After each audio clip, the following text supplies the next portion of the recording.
예. 다윗이 물맷돌로 골리앗을 물리치는 그 엄청난 승리를 거두는 그 드라마 같은 장면을 보면서 사울왕의 큰아들 왕자죠. 요나단이 다윗에게 한눈에 반합니다. 여기 1절에 보면 다윗에게 사울에게 말하기를 마침에 요나단의 마음이 다윗의 마음과 하나가 되어 요나단이 그를 자기 생명같이 사랑하니라. 이 말은 그 다윗의 신앙의 용기를 보고 그의 그 용맹함을 보면서 반한 거예요. 요나단이 다윗에게. 이야, 자기 아버지도 또 이스라엘 온 군대도 무서워서 벌벌 떨고만 있는 그 골리앗 앞에서 조금도 두려워하지 않고 하나님만을 의지하고 만군의 여호와 하나님의 이름으로 나가서 싸워 골리앗을 물리치는 그 다윗의 모습이 얼마나 멋져요. 그래서 같은 남자끼리지만은 그냥 반한 거예요. 요나단이. 그래서 그 유명한 다윗과 요나단의 우정이 싹틉니다. 다윗과 요나단, 그 복음성가 듀엣에서 유명한 그분 팀도 있지만요. 다윗과 요나단. 다윗과 요나단. 그러면 진실한 우정의 대명사가 됐죠. 요나단의 마음이 다윗의 마음과 하나가 되어 요나단이 그를 자기 생명같이 사랑하니라. 참 우리가 인생을 한번 살면서 또 신앙생활 하는 과정에 이런 신앙의 동지를 만날 수 있다면 얼마나 행복할까.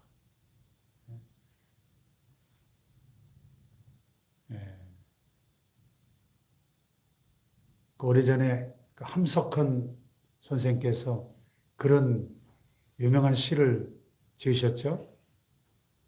천리길 떠나면서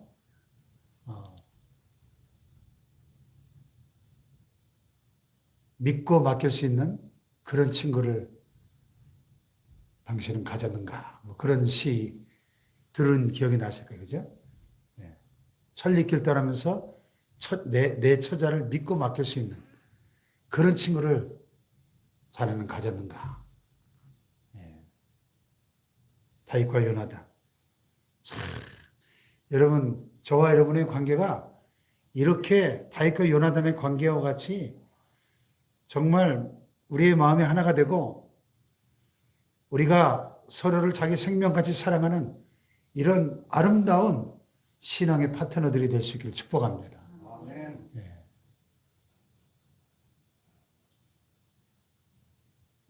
그런데요, 사실 한편으로 인간적으로 생각해 보면 요나단은 사울의 큰아들이니까 왕자예요. 태자죠, 태자. 아버지가 죽으면 왕이 될 사람이고. 그런데 정작 지금 다윗은 무명의 베들레헴 목동이었는데 골리앗을 물리치면서 뭐가 됐어요? 국가적 영웅이 됐어요. 하루아침에 슈퍼스타가 됐어요. 그죠? 그러니까 다윗이 계산할 때 무리가 돌아올 때 사람들이 골리앗을 물리친 국가적 영웅이 돌아왔으니까 얼마나 난리가 났겠어요, 사람들이. 다윗 만세하면서. 그죠? 그 여자들이 나와서 노래하고 춤추고 악기를 연주하면서 왕 사울을 환영하는데 뭐라 그랬어요? 사울이 죽인 자는 천천히요, 다윗은 만만이로다.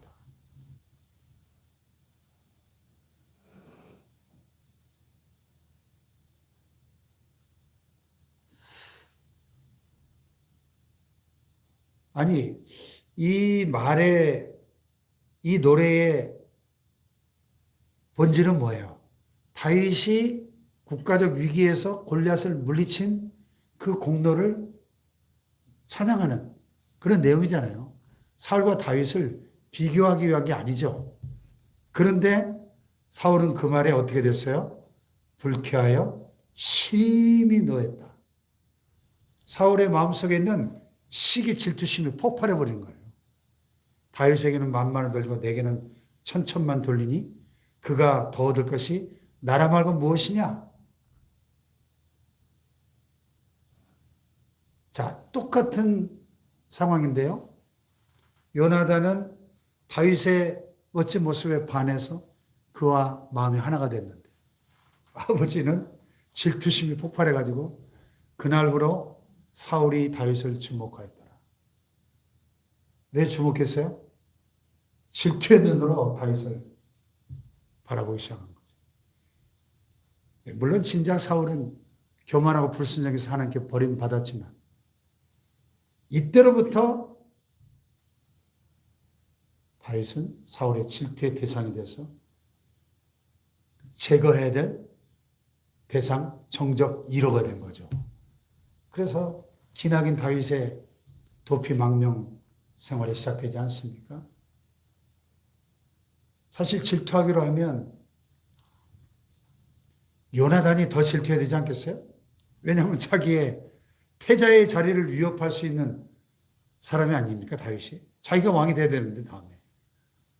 다윗이 인기가 훨씬 많으니까 자기의 왕자로서의 그 태자의 위치를 빼앗길 수 있는 그런 대상 아니에요. 그런데 요나단은 여기 보니까 3절에 요나단은 다윗을 자기 생명같이 사랑하여 더불어 언약을 맺었으며 요나단이 자기가 입었던 겉옷을 벗어 다윗에게 주었고 자기의 군복과 칼과 활과 띠도 그리하였더라. 더불어 언약을 맺었대요. 어떤 언약일까요? 의형제를 맺은 거죠. 야, 이제부터 너는 나를 형이라고 해. 넌 내 동생이야. 의형제를 맺었다는 거죠. 뿐만 아니라 자기가 입었던 겉옷을 벗어줬다는 건 뭐예요? 왕자가 입고 있던 겉옷을 벗어준 거는 야, 너는 앞으로 왕이 될 자격이 있어. 왕자의 그 신분을 어떻게 보면 양보하는 상징적인 행동이에요. 야, 얼마나 훌륭한 사람입니까? 요나단이. 자, 여러분. 우리가 우리 주변에서 나보다 뛰어나고 나보다 더 잘 되는 사람 볼 때 어떤 마음이 들어요? 야, 멋지다. 참. 이럽니까? 아니면 배가 아픕니까? 중요한 내용이에요. 사촌이 땅을 사면 왜 내 배가 아플까요? 사촌이 땅을 샀는데. 오늘 여기서 중요한 적용의 메시지가 나오는 거죠. 우리가 하나님이 축복하시고 하나님이 세우시는 사람을 볼 때 배가 아파야 되는가? 요나단과 같이 마음을 다하여 그를 축복하고 찬양하고 사랑해야 되겠는가? 여러분, 나보다 잘 되는 지체를 볼 때 정말 기뻐해주고 축복해주는 사람들이 될 수 있기를 축복합니다. 요나단과 같이. 질투하지 말고, 배 아파하지 말고. 질투는요, 나를 파멸시키는 무서운 함정이에요. 사울이 이 다윗에게 질투하기 시작하는 이 순간부터 사울의 일생은 급격한 몰락의 길로 가는 겁니다. 급격한.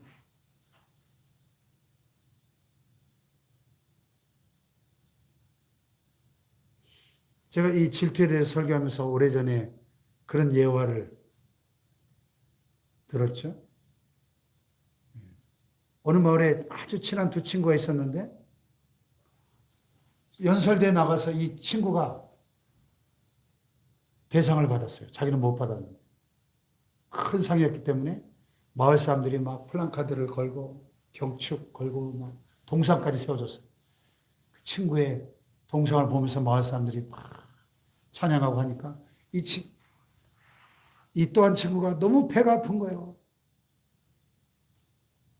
자기는 상을 못 받았는데 친구는 마을 사람들의 칭송의 대상이 되니까 밤마다 와가지고 그 동상 밑을 조금씩 조금씩 파낸 거예요. 표시 안 나게. 조금씩 조금씩 파내다가 어느 날 동상이 팍 무너져가지고 그 동상에 깔려 죽었대요. 그 친구가. 이 질투의 위험을 설명하기 위해서 누가 만든 예화겠죠. 질투는 그 자신을 파멸시키는 무서운 적이라는 거죠. 자, 다윗이 골리앗을 물리친 것은 누가 하신 일이에요? 하나님의 역사예요. 하나님이 하신 일이에요. 할렐루야.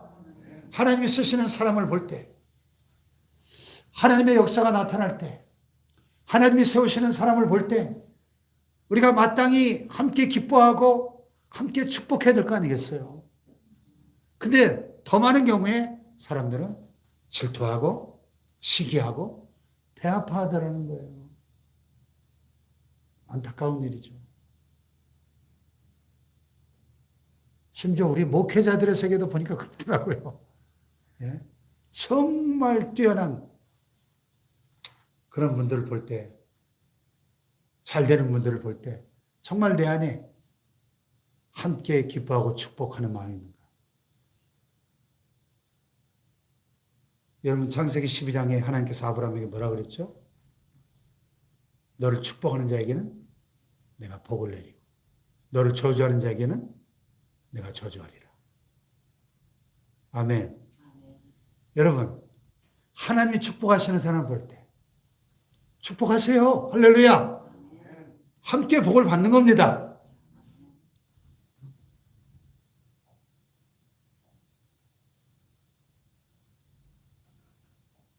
제가 몇 번 말씀드렸는데 한밭제일장로교 이영환 원로 목사님께서 그 말씀에 레마로 임하면서 창세기 12장 그분이 도마동에서 개척해서 오랫동안 상가 지하에서 힘들게 목회하고 있는데 잘 나가는 목사님들 볼 때 배가 아프고 괜히 이렇게 비판하고 그랬다는 거예요. 근데 창세기 12장을 읽다가 하나님이 축복하시는 사람에게 나도 축복을 해야 내가 복을 받는 거구나. 아멘. 깨닫고 그때부터 태도를 바꿔가지고 하나님이 축복하시는 목사님들, 하나님이 잘되게 하시는 교회들 볼 때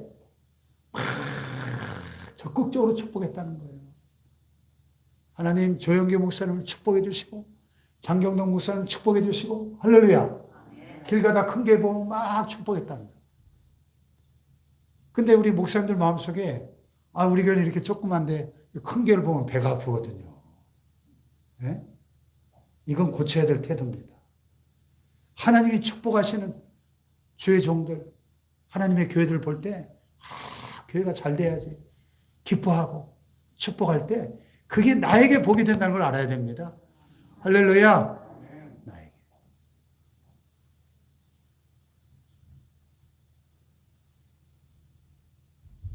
예. 사울과 요나단이 우리에게 보여주는 아주 중요한 인생의 성공과 실패의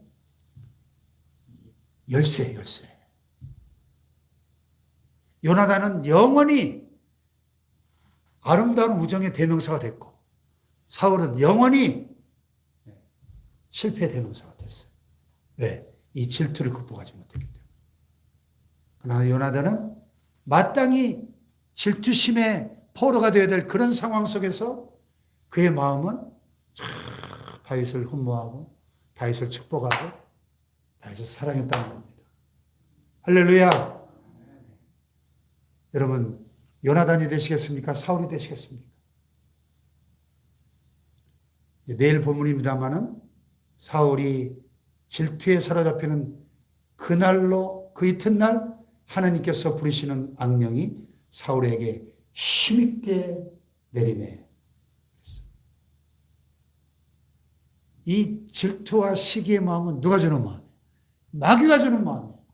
마귀가 너무나 좋아하는 마음이에요. 그 시기 질투의 마음이 많은 사람에게는 마귀가 아주 들어오기가 너무 쉬운 거예요. 마귀가 좋아하는 통로입니다. 악령에게 사로잡혀 버리는 거예요. 악령에게. 무서운 일 아닙니까, 여러분? 네, 그래서 오늘 이날 이후로 우리 주님 나라 가는 그날까지 하여튼 하나님이 축복하시는 사람들 보면 무조건 축복해 주세요. 같이 기뻐해 주세요. 내일처럼. 할렐루야. 그게 지혜로운 거예요. 그래서 아무튼 우리 축복교회는 우리 교회 이름이 축복교회네요. 그래서 우리가 서로가 다 잘 돼야 되지 않겠어요? 할렐루야. 서로를 축복하고 하나님 축복할 때 보면서 같이 기뻐해주고 축하해주고 할렐루야. 다윗과 요나단처럼 우리의 마음이 완전히 하나가 되고 우리가 서로를 자기 생명같이 사랑하는 그 얼마나 아름다운 공동체가 되겠습니까? 우리의 모임이 천국이 될 것입니다. 할렐루야. 그런 우리 교회가 되기를 축복합니다. 기도하십시다. 하나님, 우리 안에 이러한 진실한 사랑과 다윗과 요나단과 같은 아름다운 우정의 관계가 충만하게 하옵소서. 그럴지언정 사울처럼 시기와 질투의 마음으로 질투의 눈이 멀어서 질투의 포로가 되는 어리석은 인생들 되지 않게 하옵소서. 요나단 같은 삶이 되게 하여 주옵소서. 우리 주여 삼창을 기도합니다.